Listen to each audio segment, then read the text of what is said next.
پہاڑی کے اوپر کھڑے ہو گئے، رات کا وقت تھا، آپ نے ایک نظر مکہ مکرمہ کی آبادی پر ڈالی، آپ کی مبارک آنکھوں میں آنسو تھے، آپ نے مکہ مکرمہ کو مخاطب کر کے فرمایا تھا، مکہ مجھے اچھی طرح پتا ہے کہ روئے زمین پر تجھ سے بہتر ٹکڑا دوسرا کوئی نہیں ہے، اگر میرے بس میں ہوتا میں تجھے کبھی نہ چھوڑتا، لیکن کیا کروں، یہ ظالم مجھے یہاں رہنے نہیں دیتے۔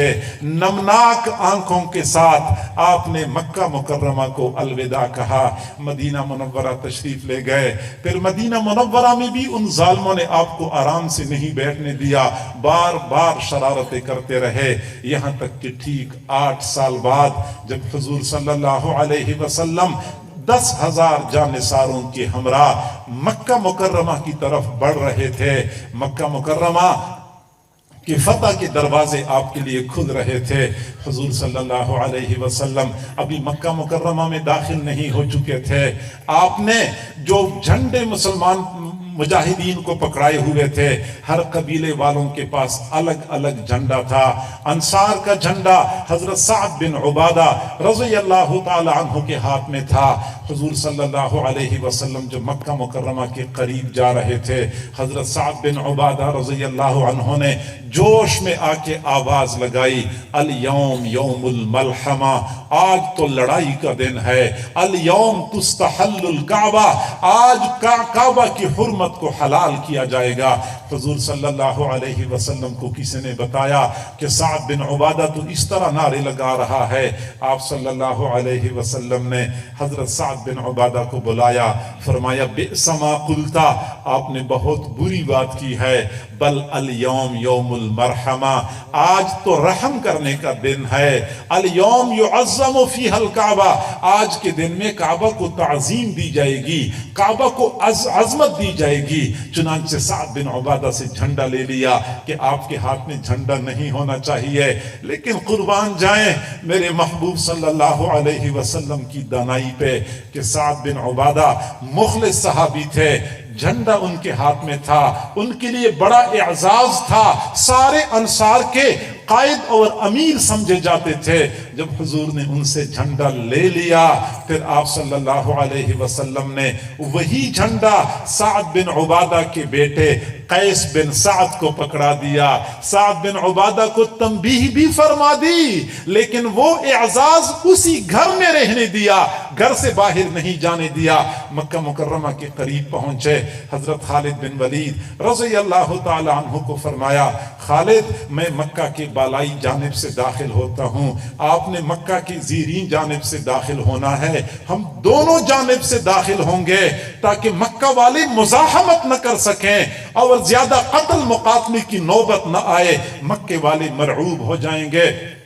ابھی آپ مکہ مکرمہ میں داخل نہیں ہو چکے تھے، حضرت خالد بن ولید کو ساتھیوں کا دستہ دے دیا، پھر خالد بن ولید کو یہ نصیحت فرمائی، خالد پوری کوشش کرنی ہے کہ آپ کی تلوار کسی کے خون سے رنگین نہ ہو جائے، کوئی بندہ آپ سے قتل نہ ہو جائے، اگر بالکل مجبوری ہو تو اور بات ہے۔ خالد بن ولید کو دوسری جانب سے روانہ کر دیا۔ مکہ مکرمہ میں داخل ہونے سے پہلے آپ نے پہلے سے اعلان فرمایا تھا، جو بندہ حضرت ابو سفیان رضی اللہ عنہ کے گھر میں پناہ لے گا وہ مأمون ہوگا، جو بندہ مسجد حرام میں پناہ لے گا وہ مأمون ہوگا، جو بندہ اپنے گھر میں دروازہ بند کر کے پناہ لے گا وہ بھی مأمون ہوگا۔ عام امن اور معافی کا اعلان کر دیا، مقصد یہ تھا کہ مکے والوں مزاحمت نہ کرو، مزاحمت نہ کرنے میں تمہارا فائدہ ہے۔ پھر جب آپ صلی اللہ علیہ وسلم مکہ کی بالائی جانب سے اونٹ پہ سوار ہو کے مکہ میں داخل ہو رہے تھے، کوئی مزاحمت کے آثار نظر نہیں آ رہے تھے، لوگ مقابلہ کرنے کے لیے باہر نہیں نکل رہے تھے، آپ اونٹ پر سوار تھے، سر مبارک جھکا ہوا تھا، آپ کی زبان پہ سورۃ الفتح کی آیات کی تلاوت جاری تھی، انا فتحنا لک فتحا مبینا۔ کبھی تاریخ کا مطالعہ کریں، جب فوجی جرنیل کسی شہر میں فاتح کے طور پہ داخل ہوتے ہیں تو ان کی گردنیں اکڑی ہوئی ہوتی ہیں، سینے باہر کو نکلے ہوتے ہیں، ہٹو بچوں کے نعرے لگ رہے ہوتے ہیں، شان و شوکت اور دبدبہ دیدنی ہوتا ہے۔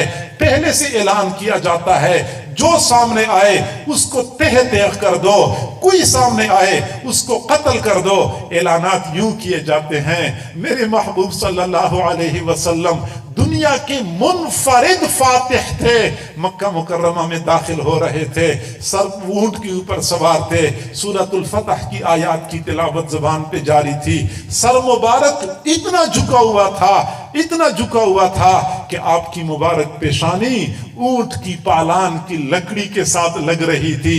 اس قدر عاجزی کے ساتھ آپ مکہ مکرمہ میں داخل ہوئے۔ آپ نے امن و امان کا جائزہ لیا، آپ مطمئن ہو گئے، پھر مسجد حرام میں پہنچ گئے۔ مسجد حرام میں آپ نے دائیں بائیں دیکھا، وہی عثمان بن طلحہ جنہوں نے آج سے 8 سال پہلے حضور صلی اللہ علیہ وسلم کے لیے بیت اللہ کا دروازہ نہیں کھولا تھا، وہ عثمان بن طلحہ مسجد حرام کے کونے میں کھڑے تھے، حسرت اور یاس کی تصویر بنے ہوئے تھے۔ ان کو نظر آ رہا تھا کہ آج میرے ہاتھ سے بیت اللہ کی چابی چھین لی جائے گی، یہ اعزاز میرے پاس نہیں رہے گا۔ آپ صلی اللہ علیہ وسلم بیت اللہ کے سامنے کھڑے ہو گئے، دائیں بائیں دیکھا، عثمان بن طلحہ دور نظر آ رہے تھے۔ آپ نے عثمان بن طلحہ کو ہاتھ کے اشارے سے بلا لیا، وہ قریب آئے، ان کے ٹانگیں کانپ رہی تھی، ہاتھ بھی کانپ رہے تھے، لڑکھڑاتے قدموں کے ساتھ آگے بڑھے۔ حضور صلی اللہ علیہ وسلم نے فرمایا، عثمان بیت اللہ کی چابی دے دو۔ عثمان بن طلحہ کے ہاتھ کانپ رہے تھے، بیت اللہ کی چابی حضور صلی اللہ علیہ وسلم کو پکڑا دی۔ آپ صلی اللہ علیہ وسلم نے بیت اللہ کا دروازہ کھلوایا، پھر آپ نے اپنے ساتھ حضرت بلال کو اور حضرت اسامہ بن زید کو، 2 حضرات کو بیت اللہ میں اندر جانے دیا۔ میرے بھائیو، دنیا میں گرے پڑے طبقے کو بام عروج پہ پہنچانا کسی نے سیکھنا ہو تو میرے محبوب صلی اللہ علیہ وسلم سے سیکھ لے۔ میرے محبوب کے صحابہ میں حضرت ابوبکر صدیق بھی تھے، حضرت عمر بھی تھے، حضرت عثمان، حضرت علی بھی تھے، لیکن آپ نے بیت اللہ میں کسی کو ساتھ لے کے جانا تھا، ایک حضرت بلال کو ساتھ لے کے چلے گئے، ایک حضرت اسامہ بن زید کو ساتھ لے کے چلے گئے، اور یہ دونوں حضرات غلامی کے داغ سے داغدار تھے۔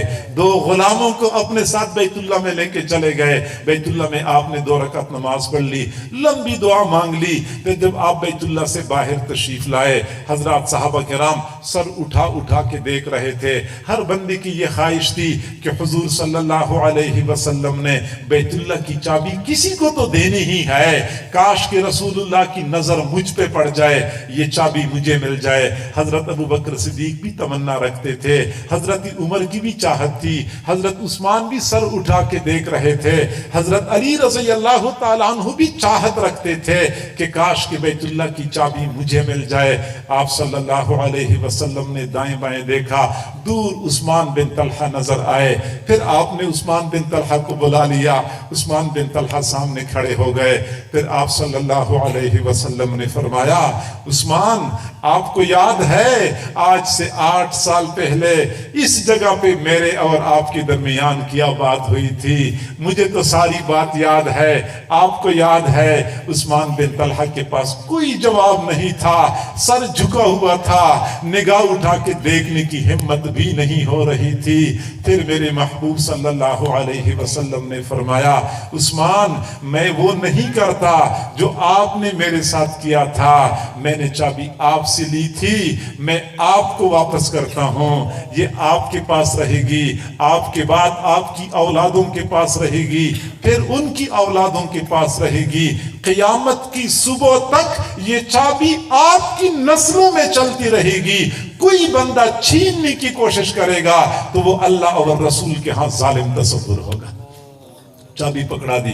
عثمان بن طلحہ نے عرض کیا، اللہ کے نبی چابی تو آپ نے مجھے پکڑا ہی دی ہے، مجھے اپنا دامن بھی پکڑا دیجئے، مجھے مسلمان بنا دیجئے۔ میرے محبوب صلی اللہ علیہ وسلم نے اس انداز سے لوگوں کو اپنا گرویدہ بنایا تھا۔ مشرکین مکہ آپ کے سامنے تھے، بڑے بڑے سرداران تھے۔ آپ صلی اللہ علیہ وسلم نے فرمایا، ما ترون انی فاعل بکم، تمہارا کیا گمان ہے میں تمہارے ساتھ کیا سلوک کرنے والا ہوں؟ میں تمہارے ساتھ کیا سلوک کرنے والا ہوں۔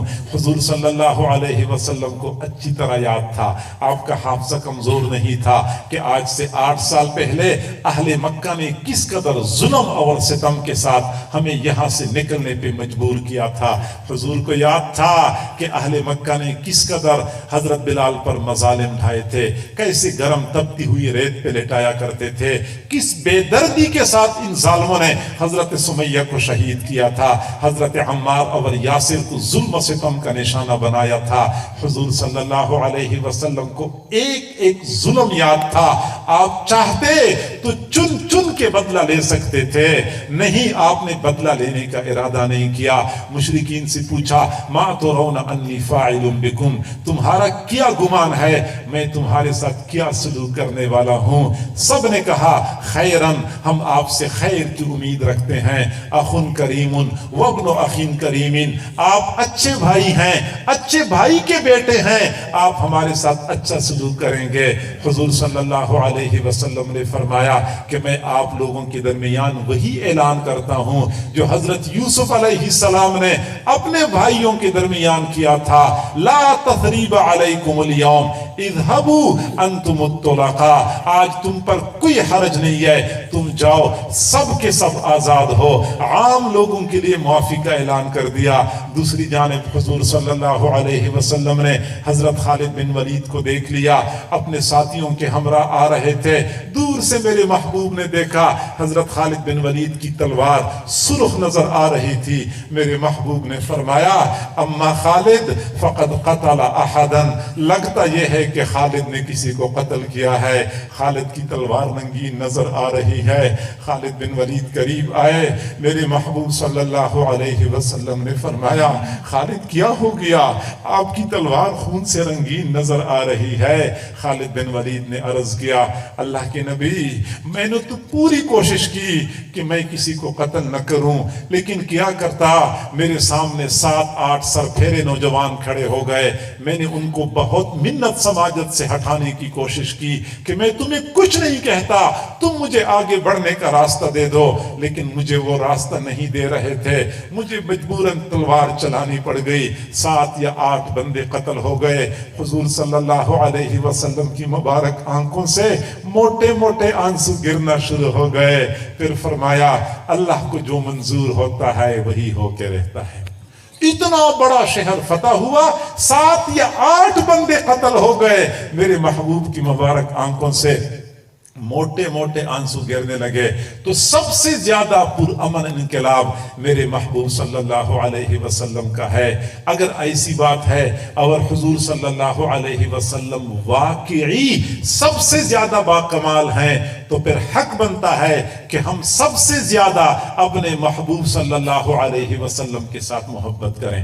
محبت تو ہم سب کرتے ہیں، لیکن محبت کے تقاضوں کو پورا کرنے والے بہت تھوڑے لوگ ہوا کرتے ہیں۔ محبت کا سب سے بڑا تقاضا یہ ہے کہ ہم حضور صلی اللہ علیہ وسلم کی تعلیمات اور آپ کی سنتوں کی پیروی کریں، ایک ایک سنت پہ مرنے مٹنے والے بن جائیں۔ یقیناً سنتوں کی اتباع وہ عمل ہے جو بندے کو اللہ کی نظر میں محبوب بنا دیتی ہے۔ میرے بھائیو، ہم نماز پڑھتے ہیں، نماز پڑھنے والا محب ہوتا ہے، اللہ محبوب ہوتا ہے، تلاوت کرنے والا محب ہوتا ہے، اللہ محبوب ہوتا ہے، حج کرنے والا محب ہوتا ہے، اللہ محبوب ہوتا ہے۔ لیکن حضور صلی اللہ علیہ وسلم کی سنتوں کی پیروی کرنے والا محبوب ہوتا ہے، اللہ محب ہوتا ہے۔ کتنا بڑا مرتبہ اس بندے کو مل جاتا ہے جو حضور صلی اللہ علیہ وسلم کی سنتوں کی پیروی کرتا ہے۔ میرے بھائیوں، حضرات صحابہ کرام کو 2 چیزوں میں کمال حاصل تھا، محبت رسول میں کمال حاصل تھا اور اطاعت رسول میں کمال حاصل تھا۔ وہ محبت رسول میں بھی بے مثل اور بے مثال تھے، اطاعت رسول میں بھی بے مثل اور بے مثال تھے، اور یہی اطاعت رسول ہی تو تھی جس کی بدولت حضرات صحابہ کرام کو اقوام عالم کے سامنے وہ مقام اور مرتبہ ملا ہوا تھا کہ دنیا کی قومیں ان کا نام سن کے کانپ جایا کرتی تھی۔ جی ہاں، آج جو امت مسلمہ غیر لوگوں کے سامنے ذلت اور پستی کی شکار ہے، اس کی کئی وجوہات ہیں۔ ایک وجہ یہ بھی ہے کہ ہم ذہنی طور پہ غیر لوگوں کے غلام بنے ہوئے ہیں۔ ہم ان کی طرح لباس پہنتے ہیں، ان کی بولی بولتے ہیں، ان کی طرح زندگی کے طور طریقے اختیار کرتے ہیں۔ اس کے نتیجے میں ہم احساسی کمتری کا شکار ہو چکے ہیں۔ ہم ان لوگوں کی آنکھوں میں آنکھیں ڈال کے بات نہیں کر سکتے، جبکہ حضرات صحابہ کرام کا یہ کمال تھا کہ سنت کی اتباع کی وجہ سے وہ اقوام عالم کے سامنے بالکل کھڑے ہوتے تھے اور کسی سے مرعوب نہیں ہوا کرتے تھے۔ حضرت عمر رضی اللہ تعالی عنہ کے زمانے میں جب مسلمانوں کی فوج ایران کے سرحدات پہ پہنچ گئی، حضرت سعد بن ابی وقاص رضی اللہ تعالی عنہ مسلمانوں کے لشکر کے سپہ سالار تھے۔ جب ایران کے سرحدات پہ یہ حضرات پہنچ گئے، کسرا کو پتا چلا، کسرا نے فوراً پیغام بھیجا کہ حملہ نہ کرو، ابھی مذاکرات کرتے ہیں۔ جی ہاں، کفر کا یہ مزاج ہے کہ جب مسلمان پڑا رہے تو کفر اوپر سے مارتا رہتا ہے، اور جب مسلمان کھڑا ہو جاتا ہے تو کفر کہتا ہے مذاکرات کرتے ہیں۔ چنانچہ حضرت سعد بن ابی وقاص کو جب پیغام ملا کہ ہم مذاکرات کرنے کے لیے تیار ہیں، تو حضرت سعد بن ابی وقاص رضی اللہ تعالیٰ عنہ نے اپنے ساتھیوں میں سے 2 ساتھیوں کو نمائندہ بنا کر بھیجا۔ ایک حضرت ربعی بن عامر رضی اللہ تعالی عنہ، دوسرے حضرت حذیفہ بن الیمان رضی اللہ تعالی عنہ۔ یہ دونوں حضرات پھٹا پرانا لباس پہنے ہوئے، زنگ آلود تلواریں ہاتھ میں لیے ہوئے، گھوڑوں کی ننگی پشت پہ سوار ہو گئے اور کسرا کے محل کی طرف گھوڑے دوڑانے شروع کر دیے۔ چنانچہ گھوڑے دوڑاتے دوڑاتے کسرا کے محل کے قریب پہنچے۔ کسرا نے نفسیاتی طور پہ مرعوب کرنے کے لیے ایک چال چلی ہوئی تھی۔ اپنے محل سے باہر دور، میلوں دور قالین بچھوائے ہوئے تھے، دائیں بائیں قناتیں لگائی ہوئی تھیں، اور قالینوں کے اوپر جا بجا پلیٹیں رکھی ہوئی تھیں۔ وہ پلیٹیں ہیرے اور جواہرات سے بھری ہوئی تھیں۔ اصل میں کسرا ان کو خاموش پیغام دے رہا تھا کہ ہماری معیشت بڑی مضبوط ہے، ہماری اکانومی بڑی مضبوط ہے، ہمارے ساتھ لڑنے کی حماقت نہ کرو۔ ان دونوں حضرات نے گھوڑے دوڑانے شروع کر دیے۔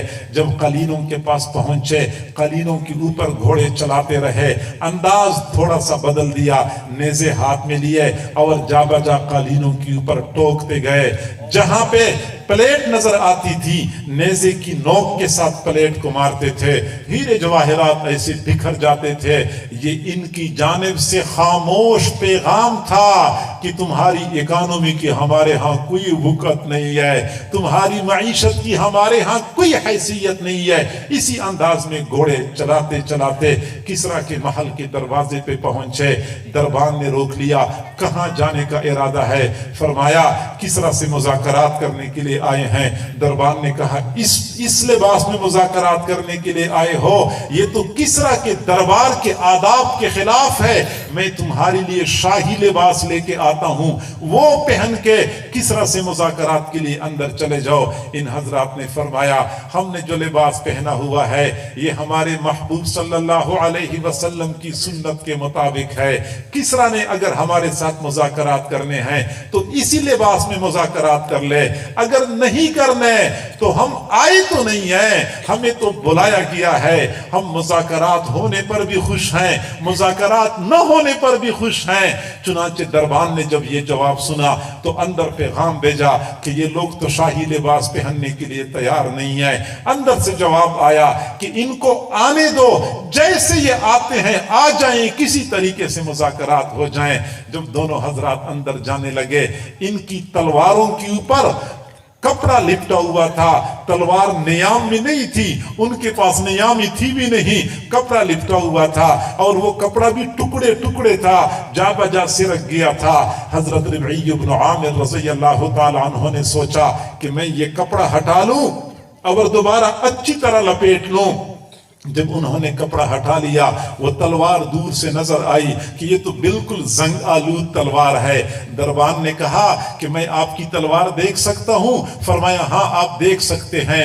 جب دربان نے زنگ آلود تلوار کی کند دھار پر اپنا انگوٹھا پھیر لیا تو تنزن مسکرانے لگا اور کہنے لگا واہ جی واہ، تم ان تلواروں سے ایران کو فتح کرنے آئے ہو، تمہیں پتہ ہی نہیں ہے کہ ایرانی فوج کس قدر جدید اسلحے سے لیس ہے۔ حضرت ربعی بن عامر رضی اللہ تعالیٰ عنہ نے جواب دیا، جواب یاد رکھنے کے قابل ہے۔ فرمایا کہ تو نے زنگ آلود تلوار کی کند دھار کو تو دیکھ لیا ہے، تلوار چلانے والے بازو کی طاقت کو نہیں دیکھا ہے۔ اگر تیرے پاس کوئی موٹی تہ والی ڈھال ہے وہ ڈھال میرے سامنے کر دو، میں بتاتا ہوں کہ تلوار کیا اثر کرتی ہے، کیا کام کرتی ہے۔ اس نے موٹی تہ والی لوہے کی ڈھال آگے کر دی۔ حضرت ربعی بن عامر نے اللہ اکبر کہہ کے ایک وار کر دیا، ڈھال کے دو ٹکڑے کر دیے۔ وہ دربان بڑا مرعوب ہو گیا، پتہ نہیں یہ کیسے لوگ ہیں، اندر بھیج دیا۔ کسرا کے دربار میں جوتے پہن کے داخل ہونا جرم سمجھا جاتا تھا اور لوگوں کو سزائیں ملتی تھی کہ جوتیوں سمیت کیوں داخل ہو چکا ہے، جبکہ یہ دونوں حضرات کسرا کے دربار میں گھوڑوں پہ سوار ہو کے اندر داخل ہو گئے۔ قالینوں کے اوپر گھوڑے چلاتے چلاتے برآمدے کے پاس پہنچ گئے، گھوڑوں سے چھلانگیں لگائیں، نیزے کی نوک کے ساتھ قالین کے کنارے میں سوراخ کر دیا، اس کے ساتھ گھوڑے باندھ لیے اور بڑے باوقار طریقے سے برآمدے میں داخل ہو گئے۔ کمرے میں ان کے لیے دسترخوان بچھایا گیا تھا، کھانا کھانا شروع کر دیا۔ جب کھانا کھانے لگے، کھانے کے دوران حضرت حذیفہ رضی اللہ تعالیٰ عنہ کے ہاتھ سے لقمہ گر گیا۔ سنت طریقہ یہ ہے گرا ہوا لقمہ اٹھا لیا جائے، صاف کر کے کھا لیا جائے۔ چنانچہ حضرت حذیفہ رضی اللہ تعالیٰ عنہ نے لقمہ اٹھانے کے لیے ہاتھ بڑھایا، ساتھ والے بندے نے کوہنی سے اشارہ کر دیا، کیا کرتے ہو؟ گرا ہوا لقمہ اٹھاتے ہو؟ یہ تو کسرا کے دربار کے خلاف، آداب کے خلاف ہے، کھانا تھوڑا تو نہیں ہے۔ حضرت حذیفہ رضی اللہ تعالیٰ عنہ نے ایسے گھور کے دیکھا اور فرمایا اَأَتْرُكُ سُنَّةَ حَبِيبِي لِهَؤُلَاءِ الْحُمَقَاءِ، میں ان بے وقوفوں کی خاطر اپنے محبوب کی سنت چھوڑ سکتا ہوں؟ نہیں چھوڑ سکتا۔ لقمہ اٹھا لیا، صاف کر کے تناول فرمایا۔ وزیر مشیر دیکھ رہے تھے، یا اللہ یہ کیسی قوم ہے، نہ ان پر پیسے کی چمک دمک کا اثر ہوتا ہے، نہ ماحول سے یہ لوگ مرعوب ہوتے ہیں، کیسی مخلوق ہے۔ بہرحال ان دونوں حضرات کو کسرا کے کمرے میں پہنچا دیا گیا کہ کسرا سے مذاکرات کرو۔ کسرا کرسی پر بیٹھا ہوا، ان دونوں حضرات کے لیے کرسی کوئی نہیں تھی، ان کو کھڑا کر دیا گیا۔ ان حضرات نے فرمایا یہ ہمارے نبی کی تعلیمات کے خلاف ہے، ہم کسرا کے کمرے میں بھی اپنے نبی کی تعلیمات پہ عمل کریں گے۔ ایک آدمی بیٹھا ہوا، باقی لوگ غلاموں کی طرح ہاتھ باندھ کے کھڑے ہوں، یہ ہماری نبی کی تعلیمات کے خلاف ہے۔ یا تو کسرا بھی کھڑا ہو جائے، ہمارے ساتھ برابری کی سطح پہ مذاکرات کرے، یا ہمارے لیے کرسیاں لائی جائیں، ہم برابری کی سطح پہ مذاکرات کریں گے۔ ہم اس طرح مذاکرات نہیں کر رہے۔ کسرا کے سامنے جب اس قدر جرأت اور بے باکی کا مظاہرہ کر دیا، کسرا تو پہلے سے غصے سے بھرا ہوا تھا، اچانک پھٹ پڑا اور کہنے لگا نکل جاؤ یہاں سے، میں تمہارے ساتھ مذاکرات نہیں کرتا۔ ان دونوں حضرات کو کسرا کے کمرے سے نکال دیا گیا۔ پھر کسرا نے اگلا آرڈر جاری کر دیا کہ ان کے سروں پر مٹی کے ٹوکرے رکھ کے دربار سے نکال دو۔ اس زمانے میں کسی کو ذلیل کر کے نکالنا ہوتا تھا تو سر پہ مٹی کا ٹوکرا رکھ دیا جاتا تھا۔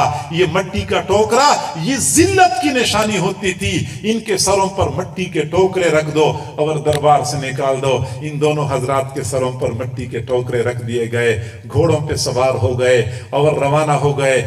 دربار کے محل کے دروازے پہ پہنچے، ابھی گھوڑے چل رہے تھے۔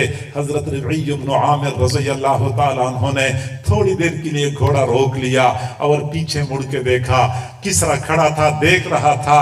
حضرت ربعی بن عامر نے فرمایا کسرا یاد رکھنا، کسرا یاد رکھنا، آج سے ایران ہمارا ہو گیا ہے، تو نے ایران کی مٹی خود ہمارے حوالے کر دی ہے۔